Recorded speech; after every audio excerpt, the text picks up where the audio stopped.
Hello दोस्तों, आज हम पढ़ते हैं लॉर्ड कर्जन के सुधार। क्या पढ़ते हैं?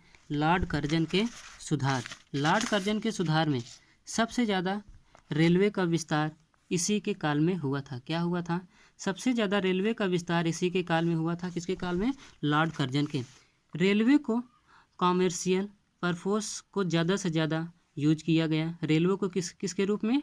रेलवे को कॉमर्शियल परपोज के रूप में ज़्यादा यूज किया गया या प्रयोग किया गया। कृषि विभाग की स्थापना हुई। क्या हुई?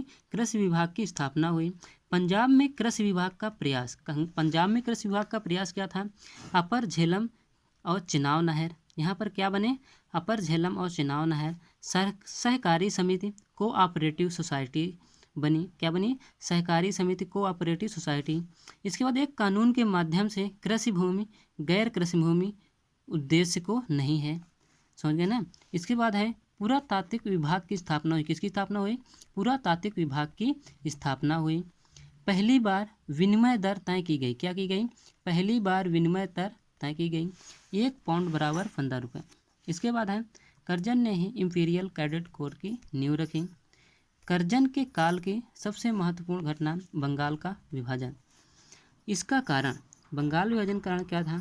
इसका कारण कर्जन ने प्रशासनिक असुविधा बताया। क्या बताया? प्रशासनिक असुविधा। वास्तविक कारण था कर्जन बंगाल में उभरते हुए राष्ट्रवाद पर चोट करना चाहता था। क्या करना चाहता था? उभरते हुए राष्ट्रवाद पर चोट करना चाहता था।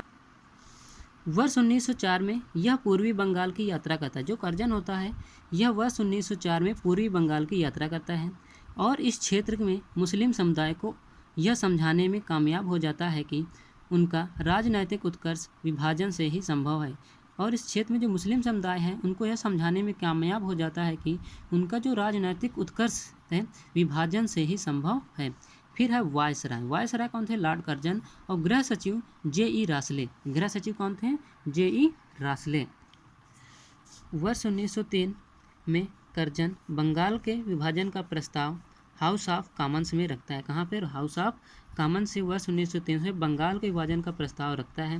कारण है प्रशासनिक असुविधा। वास्तविक कारण बढ़ती हुई एकता और राष्ट्रवाद पर चोट। वर्ष 1904 में बंगाल जो पूर्वी बंगाल की यात्रा करता है। कर्जन 1904 में पूर्वी बंगाल की यात्रा करता है और मुस्लिम को अपनी ओर प्रलोभन देकर, विभिन्न माध्यम से प्रलोभन देकर अब बंटवारे के पक्ष में कर लेता है। जो कर्जन होता है, जो मुस्लिम लोग होते हैं उनको विभिन्न प्रलोभन देता है और प्रलोभन के माध्यम से बंटवारे के पक्ष में कर लेता है। विभाजन का समाचार पाकर बंगाल मुख्यतः पश्चिम बंगाल में ब्रिटिश विरोधी प्रक्रिया होती है। कब होती है? ब्रिटिश विरोधी। जब समाचार पाते हैं कि बंगाल का विभाजन होने वाला है तो बंगाल में ब्रिटिश विरोधी प्रक्रिया होती है। लेकिन 19 जुलाई 1905 को कर्जन इस बात की घोषणा कर देता है कि शीघ्र ही बंगाल का विभाजन कर दिया जाएगा। कब? 19 जुलाई 1905 को कर्जन शीघ्र ही घोषणा कर देता है कि बंगाल का विभाजन किया जाएगा। फिर आती है डेट 7 अगस्त 1905।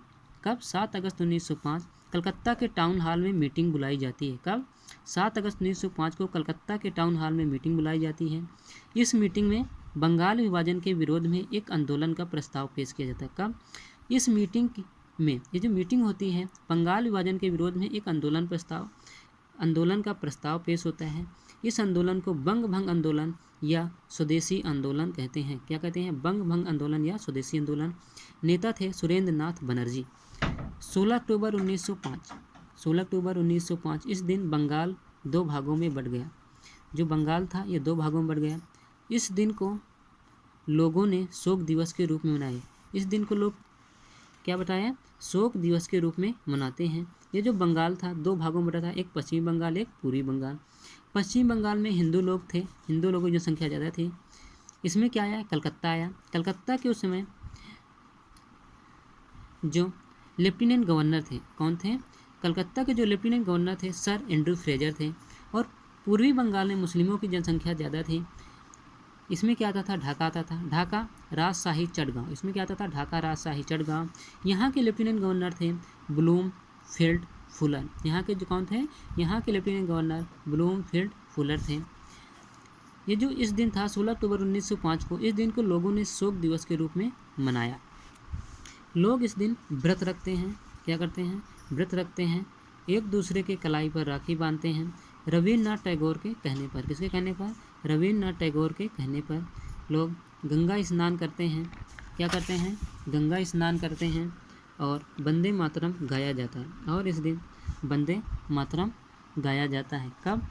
16 अक्टूबर 1905 को। इसके बाद है बंग भंग आंदोलन या स्वदेशी आंदोलन। बंग भंग आंदोलन या स्वदेशी आंदोलन के बारे में हम कल पढ़ेंगे। दोस्तों, अगर यह वीडियो अच्छा लगे तो वीडियो को लाइक करें, शेयर करें और चैनल को सब्सक्राइब करें। धन्यवाद।